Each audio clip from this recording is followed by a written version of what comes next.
Welcome to a special edition of Outright Proud podcast. I'm Matuba Mahlachi, Communications and Media Relations Manager at Outright International. We're about to get into critical issues shaping human rights and social justice around the world. In today's episode, we are focusing on the recent Constitutional Court ruling in Uganda that upheld the Anti-Homosexuality Act of 2023. This decision has sparked widespread debate and concern, particularly among LGBTQ activists and organizations. We are so honored to be joined by Frank Mugisha, who's Executive Director at Sexual Minorities Uganda, who's also a leading voice in the light of LGBTQ rights in Uganda. Together, we'll scrutinize the ruling, explore its implications, and gain valuable insights into the ongoing struggle for equality and justice. Join us as we engage in a thought-provoking conversation that sheds light on the challenges and aspirations of the LGBTQ people in Uganda. Frank, welcome, and thank you so much for joining us to this Outright Proud podcast. And please say hello to our listeners and properly introduce yourself. Hello and good morning. Thank you very much for having me on this podcast, and thank you to Outright International for all the support to the LGBTQ community in Uganda, but also the LGBTQ plus community around the world. My name is Frank Mugisha. I am the Executive Director of Sexual Minorities Uganda SMUG, but also I am part of the Convening for Equality, which is a body that brings together civil society organizations and LGBTQ organizations to respond to the anti-gay legislation in Uganda. Thank you so much, Frank. And, let's start with your initial thoughts and reaction to the Constitutional Court ruling regarding the Anti-Homosexuality Act of 2023 in Uganda. The ruling itself was very disappointing for me. My first reaction was disappointment, and that followed with really sadness and worry. One, for the community, for the LGBT community, the safety of the community, the language and the words that were used by the Ugandan judiciary when delivering the appeal. These were words that were worrying, but words that could potentially incite violence towards the LGBTQ community. The judges mentioned that part of the reason the Anti-Homosexuality Act was upheld in Uganda was because of public interest, which means that the public is given a green light to go ahead and violate the LGBTQ community. So that worried me so much. I was very disappointed, but at the same time worried for the safety of the LGBTQ community. Yeah, your worry is very warranted. The ruling upheld the law while scrapping only two sections and two subsections. What are your insights into the specific aspects of the law that the court addressed?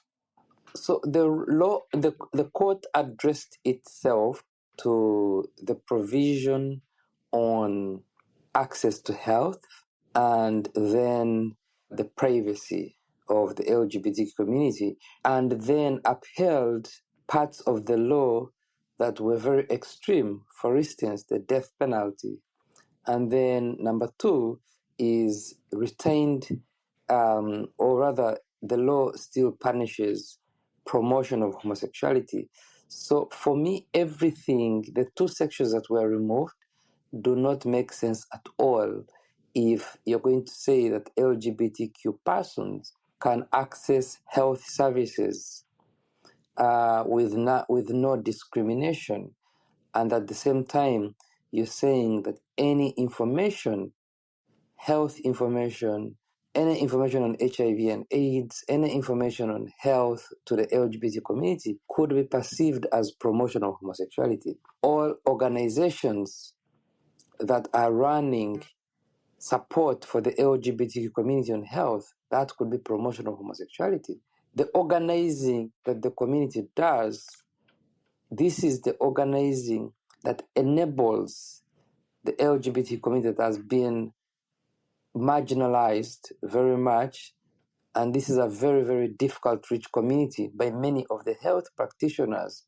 So the organizing in the country helps the LGBT community to create the demand for the services that are available in health, but also a peer-to-peer encouragement to go for the health services and provide the much needed legal information on access to health and health information and availability of these services where they can be found. And that can only be done through community organizing. But this law outlaws community organizing. So it does not make sense at all what was removed. In my own personal opinion, I felt like the removing of the allowing access to health by the judiciary is speaking to international donors, because there was so much reaction from many of the donors who fund Uganda's Ministry of Health and who fund the government of Uganda's health budget. So for that budget to be fully funded and for the World Bank to reconsider the mitigations that they're working on at this moment, the judiciary had to allow or say access to health is allowed. But then when you go ahead and look at the language and what was kept is very draconian and still very problematic, and would never be successful in achieving any health services for the LGBT community. And just on that point, thank you so much, Frank, on the donors. One of the strongest news angles I saw coming out about this ruling highlights the potential impact on donor funding and international relationships. How do you foresee those factors shaping future legal and advocacy efforts for LGBTQ rights in Uganda? I mean, we've done so much work as the LGBT community in the country. Our civil society partners, our lawyers have done a great job, but we can't underscore the importance of the donor community. And we know that when the law was first introduced, there were many donors who responded to Uganda and simply telling Ugandan government and other government agencies that it is going to be very difficult for the donors to continue providing funding to certain sectors because of the implementation if this law is in place. And I believe it is going to be the same. Nothing is going to change. That so many donors are going to come back and say this law being upheld by the court is going to affect future funding. And for advocacy reasons like we're talking about now, is that then it enables the Ugandan society to have a more critical conversation about this legislation and why do we need it as Ugandans if it is affecting our own budgets. We are the members of parliament in line with bringing up this legislation that is based on conspiracy theories, and yet it is affecting the country's national budgets. And again, for the government of Uganda to take this as a very serious matter, and therefore the courts to work on expediting our petition. So I believe in advocacy. It helps in expediting the court process. One, creates a high-level conversation around the issue. And number two, makes Ugandans rethink, do we need this anti-gay legislation that are purely based on conspiracy theories and yet affecting our national budgets? And Frank, some of us in the movement are concerned about the ruling being influenced by the politics of the day. Could you elaborate on the political context and its potential impact on the ruling we got? Yes, definitely. So what happens is many politicians take advantage of anything that can get them popularity. And the anti-gay legislation is very popular in Uganda. It is supported by very many Ugandans. And of course, many Ugandans support it naively. They are ignorant of LGBTQ human rights. So they just go with what they read in the media, unfortunately, which is negative. And so they believe the law is good for the country. And now politicians are building on that. Politicians are using the anti-gay legislation to divert the attention of the public. They are using the anti-gay legislation to cover up for their failures to their constituencies on the deliverables they promised during the campaigns. And now Uganda is moving again into the election period. We are seeing this happening. Just 2 weeks ago, when Parliament was being held accountable by Ugandan citizens, the Speaker of the House, who is the Speaker of the Ugandan Parliament, pulled out the anti-gay card and said she's being fought because she passed the anti-gay legislation, and called everyone speaking out against corruption a homosexual. Wow. So this is a clear deflection of the real issues of the people of Uganda, which is very interesting. And having said that, though, Frank, do you see the passage of this Anti-Homosexuality Act and the recent ruling as linked to a broader regression of human rights and democratic principles in Uganda? I mean, do democracy and human rights actors in Ugandan civil society take this seriously as a threat that extends beyond LGBTQ Ugandans? Because it does. Unfortunately, many of the human rights organizations and civil society groups do not take this very serious. They don't see this as a threat to democracy, rule of law, and shrinking civic space.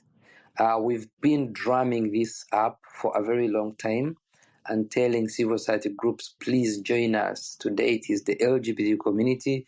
Tomorrow it is going to be another human rights organization. But because of the propaganda and the misinformation that has been spread by the anti-rights groups in the country, many civil society groups are not willing to align themselves with this LGBTQ community. That is very unfortunate. We have a few that are working with us and are listening, but it is a very few and a handful. Where did you find the potential impact of misinformation surrounding the ruling and its effects on public perception and advocacy efforts? Can you share your perspective on how misinformation may be influencing the discourse around LGBTQ rights in Uganda? Very much so. I'll give you a bit of a background. Prior to the introduction of the anti-gay legislation, there were systematic campaigns in the country, and these were heavily funded and supported by anti-gay and anti-rights groups in the country. They paid influencers on social media to spread misinformation and disinformation. They targeted key activists like myself, key organizations like Sexual Minorities Uganda. In fact, prior to the introduction of the legislation, Sexual Minorities Uganda was shut down because of this misinformation that was spreading in social media. There were systematic campaigns organized by the anti-gay groups. They radicalized Ugandans. You would notice that when the anti-gay legislation was introduced in our parliament, it wasn't as tough as it was by the time it left the parliament. The reaction from the members of parliament who were calling for killing of gay people, one member of parliament said gay people should be castrated. They were saying that gay people should be hanged. Extreme measures. This was how the public in Uganda was at that moment because of the radicalization that was happening from the misinformation and disinformation. And the majority of this misinformation was majorly on Twitter, which is X now, TikTok, and mostly in WhatsApp groups. So this misinformation was spreading, and we saw this misinformation manifest into actual violence.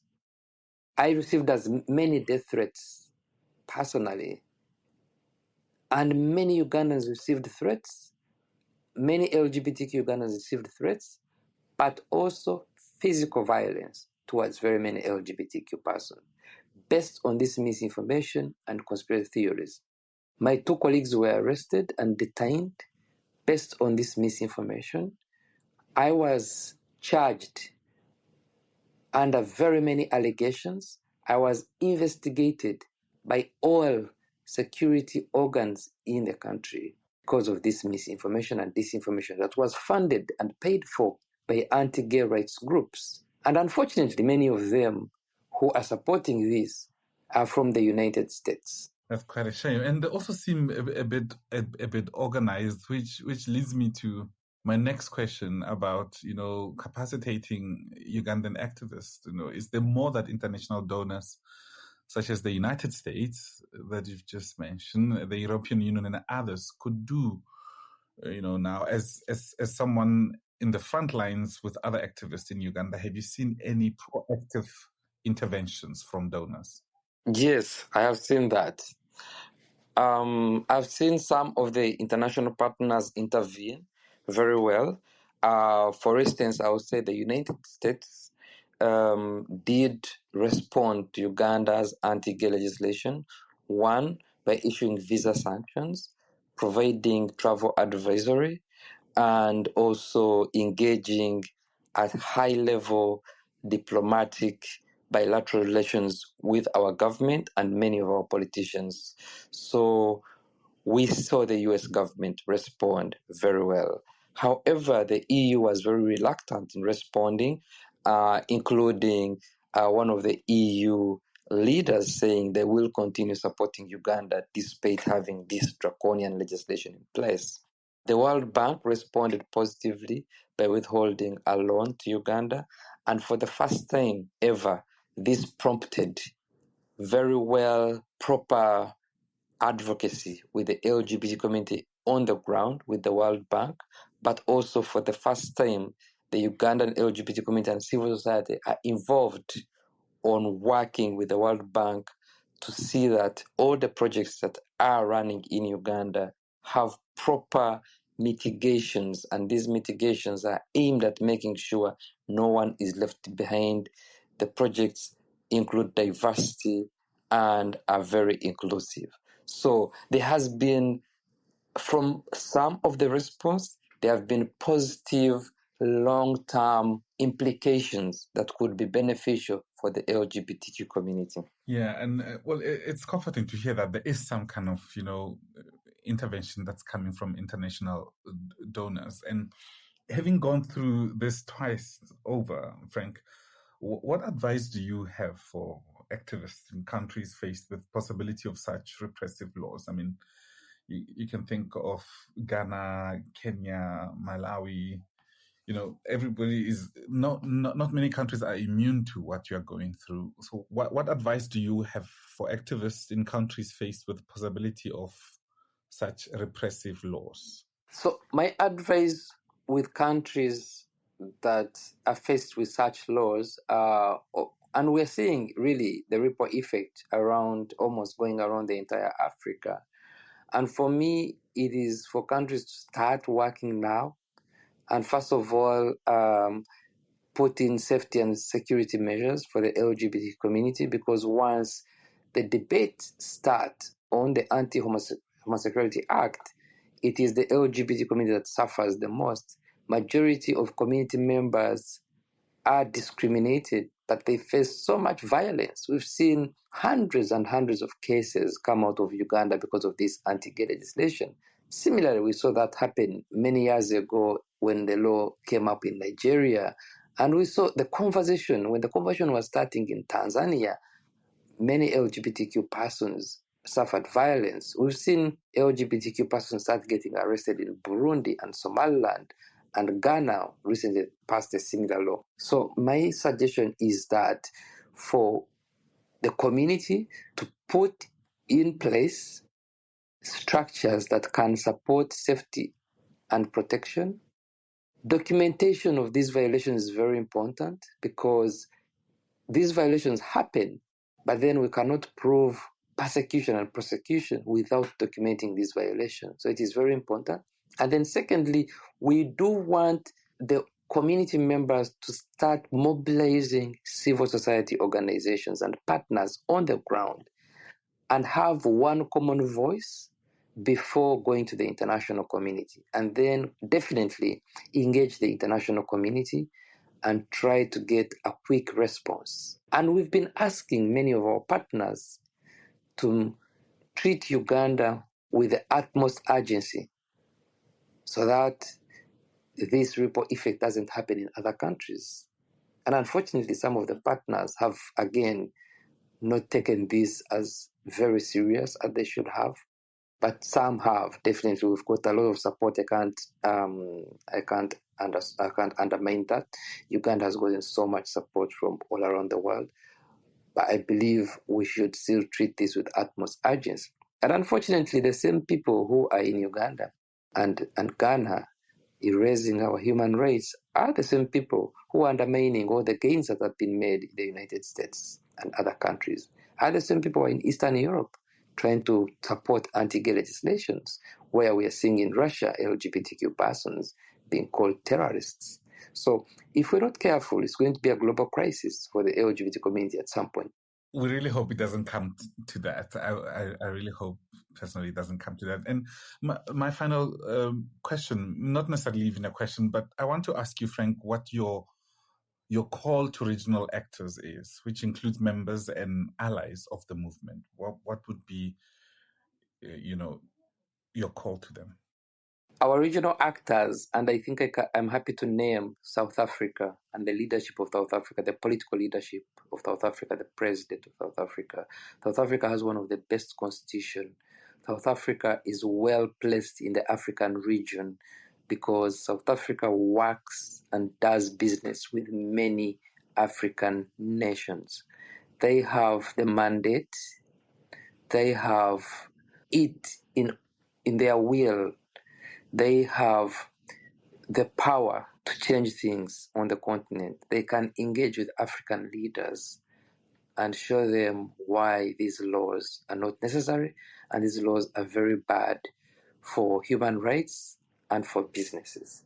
And many other countries that are progressive on the continent should be engaging their own peers, Angola, Botswana, Mauritius, and speaking out against this anti-gay legislation. They should show the world that Africa is not a place for homophobia. And Africa should not be seen as a place for homophobia. So for the regional partners who work on human rights, we need solidarity. We need regional partners to look at the urgency and to know that the anti-race and the anti-gay movement, the opposition, is not only going after LGBTQ human rights. The anti-gay legislations are only an entry point, but the anti-race and anti-gay movement is going after women's rights, children's rights, reproductive health. In many countries, it has been very difficult to pass the comprehensive sexuality education curriculum because this has been fought by anti-rights. In many countries, it is very difficult for women to have the right of choice. They are bringing up very, very conservative abortion laws. In many countries, they are dictating on how women should dress. In some countries, they are bringing up legislation that would outlaw a woman who is not married from accessing IVF. So these conservative ideologies are not only around anti-gay legislations. We want a cross-cutting movement that involves women's rights, reproductive health, and LGBTQ human rights to come into solidarity in the region and fight us. Thank you. I really hope the regional actors are listening. And I'm talking to you from South Africa in Pretoria, where we, in a few weeks' time, will be having a new government. And I hope the new government will be listening to your voice, Frank, to live up to what our constitution say and the mandate that the people have given them to protect human rights. And I really hope this call is heeded. And as we conclude today's episode, we extend our heartfelt gratitude to Frank Mugisha, Executive Director at Sexual Minorities Uganda, or SMUG as we know it, for sharing their insights and experiences with us. Frank's unwavering dedication to advancing LGBTQ rights in Uganda is truly inspiring. We really are inspired by you, Frank, and the work that you do. And we hope this episode has provided you, the listener, with a deeper understanding of the complexities surrounding the recent constitutional ruling and the continuing struggle for equality and justice. Remember, the fight for human rights is ongoing, and it's crucial to stay informed and engaged. We encourage you to continue supporting LGBTQ activists and organizations both in Uganda and around the world. Thank you for tuning in to this special episode of Outright Proud, produced by communications team at Outright International. Until next time, from me, Matuba Mahlachi, take care and keep advocating for better LGBTQ lives outright. Frank, thank you so much for joining us. Thank you so much for having me.